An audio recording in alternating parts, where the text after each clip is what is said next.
J'ai arrêté l'alcool pendant 9 mois et ça m'a fait énormément de bien. Mais j'ai pas envie de te parler des bénéfices que j'ai eu à arrêter l'alcool, j'ai envie de te parler du processus et de la pression sociale que j'ai pu ressentir et d'ouvrir un débat sur la consommation d'alcool et comment ce sujet est mine de rien assez tabou. Et ce que j'ai pu expérimenter, et du coup quand j'en ai parlé avec d'autres gens, je me suis rendu compte que c'était pareil. Je vais en parler dans cette vidéo. Pour le contexte, j'ai commencé à boire très jeune. Je pense que j'ai pris ma première cuite à 14 ans. Bon, après, j'ai pas trop bu pendant le lycée, enfin, un petit peu de temps en temps les samedis soirs et tout, mais j'ai commencé surtout à boire en école de commerce à l'âge de 17 ans. Et là, je suis vraiment tombée dans la spirale de l'école de commerce où tu sors tous les soirs, tu bois tous les soirs, tu bois tous les week-ends en boîte à outrance. Et vraiment, je pense que je peux dire avec beaucoup de recul que j'ai vraiment énormément bu et que j'ai bu assez pour cette vie-là en tout cas. Et j'ai bu longtemps parce que j'ai bu jusqu'à mes, on va dire, 25 ans. Donc voilà, école de commerce, voilà, j'étais très portée sur l'alcool, j'adorais ça, ça me calmait beaucoup. Et je profitais des soirées, voilà, honnêtement j'étais assez fêtarde, j'adorais sortir, j'adorais cet état. Bon alors ça m'a causé pas mal de problèmes aussi, mais voilà, c'était pas quelque chose à l'époque que je conscientisais de boire comme ça. Genre juste je buvais, je me posais même pas la question de savoir si c'était bien, pas bien. Bon, tous les lendemains de soirée je me disais évidemment, ah j'arrête de boire, c'est la dernière fois, puis bon, le soir j'étais en boîte. Mais j'avais pas conscientisé ma consommation d'alcool et je me disais en aucun cas que c'était bien ou pas bien. Juste, bah voilà, j'ai avancé, j'étais jeune, j'avais 17 ans jusqu'à mes 25 ans. Voilà, j'ai pas mal bu et sans trop me poser de questions. À partir de 25 ans, j'ai commencé à ressentir les lendemains de soirée très difficilement, au point où pour les premières fois, je commençais à vomir en lendemain de soirée, alors que je n'avais jamais vomi à cause de l'alcool auparavant. J'avais dû vomir 2 fois, une fois à 15 ans et une fois à 20 ans. Euh, mais à partir de 25 ans, je commençais à vomir les lendemains, donc j'étais même plus bourrée. Mais bon, mon corps commençait à me dire merde. Et en fait, petit à petit, je me rendais compte que bah, j'avais installé un alcoolisme un peu quotidien, puisque bah, quand j'étais à Paris, je buvais quasiment tous les jours, je retrouvais mes potes au bar le soir, donc c'était même plus une question, c'était on se retrouvait à quel bar, à quelle heure, et on buvait des pintes, voilà, c'était devenu quotidien. Et en fait, j'ai gardé un peu cette habitude au point où je buvais toute seule le soir, je buvais un verre de vin rouge ou deux, pas pour chercher l'ébriété, mais juste parce que j'adore le vin. Donc je buvais tous les soirs. Et en fait, à un moment, je me suis dit, putain, je bois quand même tous les jours, je bois toute seule. euh, Est-ce que je pourrais ne pas boire? Et en fait, c'est là où j'ai commencé à me dire, mais c'est vraiment grave parce que j'ai essayé de pas boire. Je me disais, allez, je bois pas la semaine, je bois que le week-end. Et le lundi soir, bah, à 19 h, j'allais m'acheter une bouteille au Spar parce que j'avais envie de mon verre de vin rouge. Et là, je me suis dit, ouais, là ça craint quand même, parce que en fait, je me rendais compte que j'avais vraiment. Là où je m'interrogeais sur ma consommation d'alcool pour la première fois, je me suis vraiment dit, mais en fait, là, je n'arrive même plus à ne pas boire. C'est même plus. C'est même plus quelque chose que je contrôle en fait. Là, je contrôle plus du tout et ça va au-delà de l'envie, c'est vraiment une addiction, je n'arrive pas à m'en passer.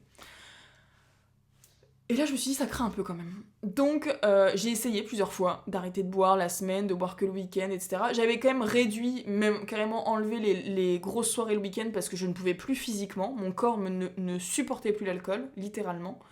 Donc, mais il me restait quand même cet alcool quotidien. Et en fait, contrairement à la majorité de mes amis arrivaient à s'en passer la semaine, plus ou moins, même s'ils buvaient quand même régulièrement. Mais quand je leur demandais, mais est-ce que tu bois, ça t'arrive de pas boire la semaine? Ils me disaient, bah oui, oui, ça m'arrive, si j'ai pas de soirée de prévue, je bois pas. Et ça, moi, j'y arrivais pas. Donc j'avais l'inverse, j'avais pas l'alcoolisme mondain ou le binge drinking, comme on appelle ça. J'avais plus ça, par contre, j'avais l'alcoolisme quotidien. Et aussi beaucoup de croyances autour de ça, puisque mon grand-père boit son verre de rouge tous les jours, et il était cardiologue, et bon, selon certaines croyances, certaines études scientifiques peut-être, boire un verre de rouge tous les jours, c'est bon pour la santé. Donc au pire, je me disais, bon, j'avais peut-être intégré cette croyance inconsciemment, mais en tout cas, je me disais quand même, bon, là, ça craint quand même de pas pouvoir m'en passer. Et en fait, moi qui m'identifie comme quelqu'un de très extrême, je n'arrivais pas à m'en passer la semaine. C'était soit je buvais tous les jours, soit il fallait que j'arrête complètement. Et en fait, après plusieurs tentatives, un peu comme la cigarette, je n'ai jamais réussi à diminuer la cigarette. je fumais un paquet de clopes par jour. À un moment, je me disais, allez, je fume que 5 cigarettes. Impossible pour moi, impossible. C'était soit je fume un paquet, soit j'arrête. Bon, au final, j'ai totalement arrêté. Ça fait 7 ans que j'ai arrêté de fumer. Je n'ai plus jamais retouché à une cigarette. Je sais que si je retouche à une cigarette, je peux retomber dedans direct, donc je ne touche plus à une cigarette. Et je me suis dit, pour l'alcool, bon bah c'est pareil, je vais arrêter de boire. Et en fait, étonnamment, à partir du moment où j'avais pris la décision d'arrêter de boire, j'ai arrêté le 1er mars 2022, c'était super simple. J'ai vraiment... franchement, j'étais surprise de moi-même. J'avais pris cette décision et hop, c'était mis de côté. J'arrête de boire. Alors que j'avais déjà eu plusieurs tentatives. En fait, c'est ouf comment le cerveau fonctionne parce que quand je me disais j'arrête la semaine, je bois que le week-end, le fait de me laisser l'option de pouvoir boire le week-end, bah en fait mon cerveau il n'arrivait pas à capter le truc, donc du coup en fait j'avais envie de boire tout le temps. Alors qu'à partir du moment où j'avais pris la décision d'arrêter complètement, en fait il y avait plus cette option de je peux boire. C'était je ne bois plus. Genre j'ai pas d'autre option. Le seul chemin c'est j'arrête de boire. Et donc j'ai arrêté de boire le 1er mars 2022. Et je suis super fière de moi parce que j'ai tenu quasiment 9 mois. Moi, ce dont j'aimerais parler, et c'est ça le sujet de cette vidéo, c'est la pression sociale que j'ai subie en arrêtant de boire et que je trouve vraiment malsaine et dont j'aimerais parler parce qu'en fait, c'est fou comme les gens peuvent vous faire sentir coupable alors que foncièrement, je pense que j'étais vraiment du bon côté de la balance, quoi. Enfin, je vois pas comment on peut faire culpabiliser quelqu'un qui ne fait pas quelque chose qui est dangereux pour sa santé. Bref. Donc j'arrête de boire, et en fait ce que je redoutais le plus c'était la réaction de mes amis. Parce que bah comme je vous ai dit, je suis entourée de personnes qui boivent beaucoup, qui n'ont pas du tout ce cheminement-là encore, ou enfin on s'en fout en fait, mais qui n'ont pas ce cheminement-là, et qui du coup bah, ont pris peur en fait. Ils se sont dit putain elle arrête de boire, pourquoi elle arrête de boire? Et j'ai eu beaucoup de questions, beaucoup de mais pourquoi tu fais ça, mais machin. Et moi je disais mais en fait moi je pense que je suis alcoolique en fait, je n'arrive pas à m'en passer donc j'arrête de boire. Et tout de suite, la réaction, c'est mais non, mais t'es pas alcoolique, enfin, mais ça va pas te dire ça, et tout. J'étais bah, quand même, j'arrive pas à m'en passer, je bois tous les jours, je bois beaucoup le week-end, un peu moins, mais je bois quand même beaucoup. Enfin, en fait, je m'interroge absolument à aucun moment sur ma consommation d'alcool. Donc, ouais, si, je me pose la question, je pense que je suis alcoolique, ouais. Et en fait, ça, c'était quelque chose qu'ils acceptaient pas du tout. Et je pense que si je dois analyser le truc sans faire de la psychologie de comptoir ou quoi, mais je pense que le fait de dire je suis alcoolique, ils acceptaient pas parce que ça les renvoyait à leur propre consommation. Et ils disaient mais si elle est alcoolique et qu'elle arrête de boire, bah du coup ça veut dire que moi aussi je suis alcoolique. Et je pense que pour beaucoup de personnes c'est pas entendable de dire je suis alcoolique ou j'ai un problème avec l'alcool. Et moi justement j'étais vraiment dans l'autre extrême en mode non mais moi je vais l'affronter en fait. Moi pour moi j'ai un problème avec l'alcool, j'y vais quoi, j'y vais à fond et voilà. Et donc j'ai commencé à beaucoup me renseigner sur l'alcool. Et là j'ai découvert que l'alcool, mais c'était de la merde, mais tellement que c'était vraiment, ça te cramait le cerveau. Et j'ai vraiment un regret. Donc alors, si tu m'écoutes et que tu es jeune, et j'aurais adoré qu'on me dise ça à cette époque-là, je pense que j'aurais eu une consommation beaucoup plus responsable si j'avais su ça avant. Donc je vais te dire ce que j'ai appris. Si tu as en dessous de 25 ans, le cortex préfrontal de ton cerveau se développe jusqu'à 25 ans et le fait de boire de l'alcool ralentit ce développement. Ce qui fait que ça va avoir un impact sur ta concentration, sur ta productivité, sur ta mémoire. Et quand j'ai appris ça, j'ai arrêté de boire après 25 ans. Quand j'ai vu les études scientifiques sur ça, je me suis dit mais putain, mais tout le potentiel que j'ai pu gâcher à boire comme ça, si j'avais su que ça cramait mon cerveau à ce point-là, mais je sais pas je sais pas en vrai, on peut refaire des mondes avec le si, mais avec des si, mais je me suis dit putain, si on m'avait dit ça, peut-être que je me serais reposé la question, je me serais dit est-ce que vraiment j'ai envie de faire ça, etc. Et je suis un peu deg en vrai d'avoir appris ça après. Donc si tu m'écoutes, que tu as 15, 16, 17, 18 ans, 20 ans, 21 ans, tu as jusqu'à 25 ans pour que ton cortex préfrontal se développe, et l'alcool détruit ça, donc t'en fais ce que t'en veux, mais voilà. Et donc je me suis renseignée et j'ai vraiment compris en fait que c'était une drogue, que c'était, enfin voilà, qu'il y avait des effets néfastes. Je crois que la première cause de mortalité en France est due à l'alcool. Et en fait, quand tu vois même les dégâts que ça fait en soirée, il y a qu'à voir, tu vas en sortie de boîte, tu te rends compte de la vie à 5 heures du matin dans la rue. C'est quand même assez, assez. Mettez le mot que vous voulez derrière. En fait, moi je n'ai jamais diabolisé l'alcool. Maintenant je suis consciente que c'est une drogue, que en vrai c'est de la merde, que c'est des calories vides, que ça te pète le foie, que ça te pète le cerveau, que ça a des conséquences sur le long terme forcément. Enfin, voilà, je pense que c'est vite facile de basculer dans l'alcoolisme sans s'en rendre compte. Et je pense que c'est un tabou de parler de ça. En fait, c'est tellement admis communément que c'est ok de boire et qu'il faut fêter voilà, avec du champagne, du vin, que tout se fête, que voilà, on célèbre le week-end, on célèbre les vacances, puis le soir on célèbre la fin de journée, et puis on célèbre la vie, mais on célèbre toujours avec de l'alcool. Et c'est tellement communément accepté que il faut pas dire du mal de l'alcool. Et moi je veux pas le diaboliser dans le sens où moi j'ai jamais dit aux gens arrête de boire, c'est de la merde, etc. Moi j'ai juste dit j'arrête de boire, mais chacun fait ce qu'il veut. Et en fait ce qui est fou c'est que les gens à qui j'en parlais se sentaient menacés, limite, c'est ce que j'interprète, parce qu'il était sur la défensive en mode non mais moi j'ai pas envie d'arrêter de boire et j'étais mais tu fais ce que tu veux enfin et en fait juste le fait que moi je dise j'arrête de boire bah eux ils se posaient la question bah est-ce que moi j'ai envie d'arrêter de boire mais non mais moi je pourrais pas moi j'ai pas envie moi je vais me faire chier en soirée etc et j'étais mais tu fais ce que tu veux fais ce que tu veux si t'as envie de boire bois je m'en fous enfin c'est ta santé pas la mienne moi je t'explique mon cheminement sans juger les autres mais juste j'ai pris conscience de ça j'ai pris conscience que j'avais une addiction à ça que j'avais du mal à la contrôler, que bah, c'était de la merde, que c'était de la drogue, une drogue douce, mais que c'était quand même une drogue, que c'était quand même dangereux pour la santé, bah c'est tout, tu vois. Après, toi, t'en fais ce que t'en veux. Et encore une fois, je ne suis pas là pour diaboliser l'alcool ou pour dire aux gens d'arrêter. Je pense que chacun doit être responsable de sa vie, de ses choix, mais je pense que c'est aussi un devoir d'expliquer que, bah, moi, j'aurais aimé qu'on m'explique que bah, l'alcool, c'est de la drogue, que bah, tu bascules vite dans l'alcoolisme mondain, puis dans l'alcoolisme chronique, puis dans l'alcoolisme aigu, ce que j'ai fait, que bah, ça a des conséquences sur la santé, que bah, en fait de normaliser aussi le fait qu'on n'est pas obligé de boire de l'alcool, en fait tu peux aller au bar et prendre un Perrier tranche, ou un cocktail sans alcool, ou un jus de fruits, ou un café, enfin de normaliser aussi ça.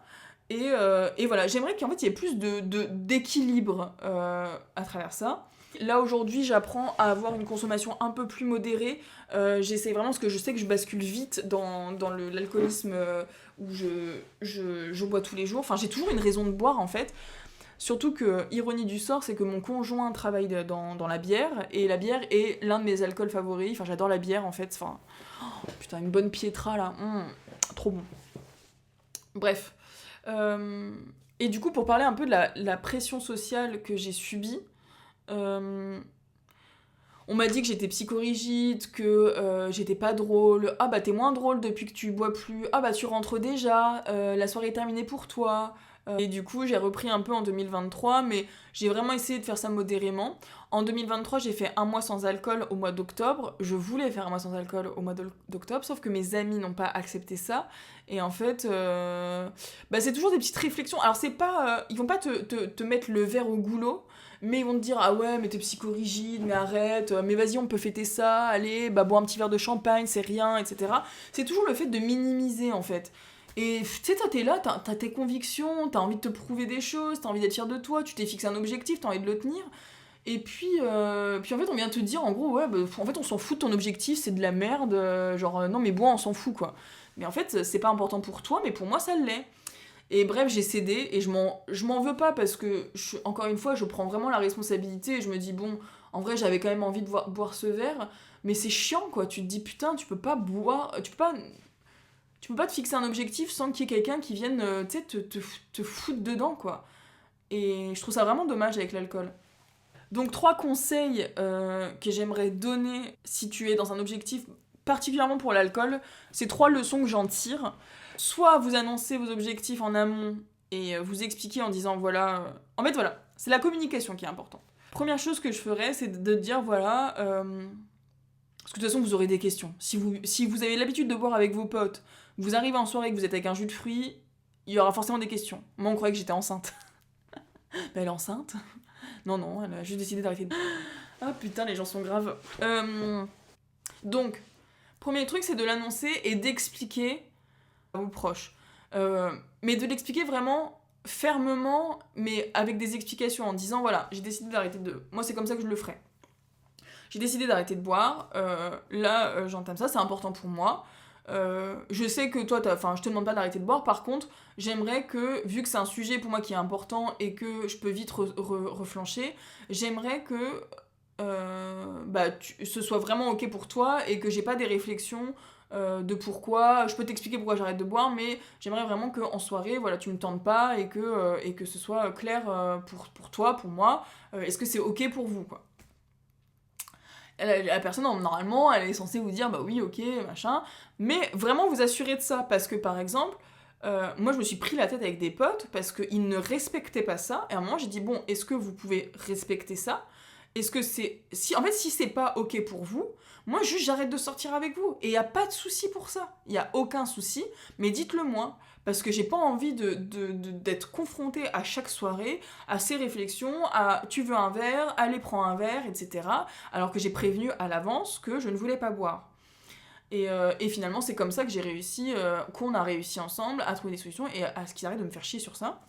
Deuxième chose, si c'est pas ok pour vous et que vous savez que vous allez être tenté, moi je préconise d'éviter en fait les soirées où il y a de l'alcool, où vous savez que vous allez être tenté, au moins les premiers temps, parce que si vous êtes plutôt fragile, moi j'étais fragile à un moment et je sais que le fait que mes potes me disent allez bois machin, ça m'a fait flancher très rapidement. Donc soit d'être sûr de vous, et c'est le troisième point, soit vous êtes sûr de vous et vous savez que peu importe ce qu'on va vous dire, peu importe ce qu'on peut... Vous avez confiance en vos capacités d'arrêter de boire et vous savez que c'est non et que c'est non négociable envers vous-même et qu'il n'y a pas d'autre option possible, bah là vous pouvez aller en soirée, mais si vous pensez que vous êtes un peu fragile, que vous avez quand même des doutes, moi je conseillerais d'éviter les soirées.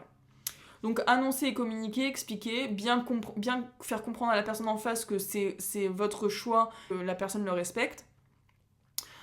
Soit vous êtes sûr de vous et vous pouvez continuer les soirées et vous savez qu'il n'y aura pas d'autre option possible, soit d'éviter les soirées les premiers temps. Voilà, pour cette vidéo. J'espère que ça vous a aidé, je sais pas où vous en êtes vous dans votre consommation d'alcool, encore une fois chacun fait ce qu'il veut, je suis pas là pour juger ou quoi, moi j'étais des deux côtés. Force est de constater que je me sens quand même beaucoup mieux sans alcool et que je privilégie un mode de vie sans alcool dorénavant. J'apprends aussi à nuancer et à boire de temps en temps, à m'autoriser à boire de temps en temps, mais c'est vrai que c'est plus difficile pour moi parce que j'ai vraiment ce penchant addictif où j'ai du mal à me modérer, mais j'apprends. Je tiens quand même à me rappeler que c'est quand même une drogue, que c'est pas anodin de boire comme ça. Je pense que c'est bien aussi de se remettre un peu en question sur sa consommation d'alcool et voilà, de tester par vous-même. Je ferai une vidéo sur les bénéfices si ça vous intéresse, que j'ai eu à arrêter de boire. Et puis voilà, vous me dites en commentaire. J'ai hâte d'avoir vos retours. Et puis voilà, je vous dis à très vite pour une prochaine vidéo.